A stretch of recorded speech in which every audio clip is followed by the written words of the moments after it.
Францускиот предлог е неприфатлив за Македонија. Ова денеска по средбата со лидерите на Европската унија го соопшти премиерот Димитар Ковачевски, порачувајќи им не од Македонија. Предлогот во ваква форма, каква што е во моментов, е неприфатлив за мене, за председателот на државата, за владата, за коалиционите партнери и за граѓаните на Република Северна Македонија.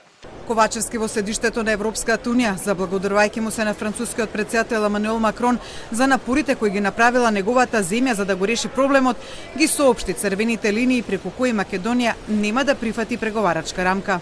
Предлог кој би бил прифатлив треба да ги гарантира клучните елементи. Чиста формулација за македонскиот јазик во преговарачката рамка и јасна заштита на македонскиот идентитет.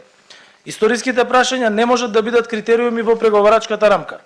Преговорите помеѓу Северна Македонија и Европската унија мора да почнат пред отпочнувањето на постапката за уставните измени за вклучување на бугарите, хрватите и црногорците во преамбулата на уставот.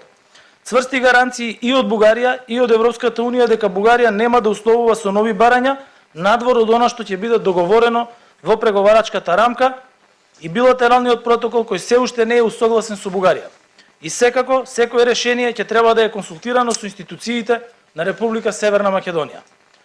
Македонскиот премиер при тоа порача дека доколку во текот на француското председателство се постигне разбирање за македонските позиции, земјава е подготвена да се вклучи во преговори за истите и да се започнат преговори до крајот на јуни.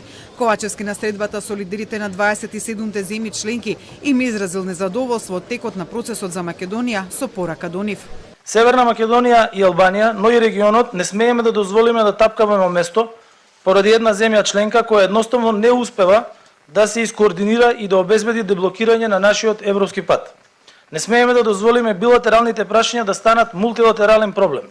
Инаку бурата која денеска се случи во Брисел можеше да се насети уште претходно на официјалниот сајт на Европската унија, на која се најавуваат и емитуваат пресконференциите од Брисел, кога закажаната пресконференција на председателот на Европскиот совет Шарл Мишел, на председателката на Европската комисија Урсула фон дер Лајен и на францускиот председател Макрон, како земја председавач со унијата, беше откажана веднаш штом заврши состанокот Европска унија Западен Балкан. Неофицијално откажувањето на пресконференцијата било поради тоа што состанокот траел 2 часа подолго од предвиденото, но без најава за кога е одложена. До овој момент нема ниту една заедничка пишана изјава или соопштение од Европската унија за самитот со Западниот Балкан.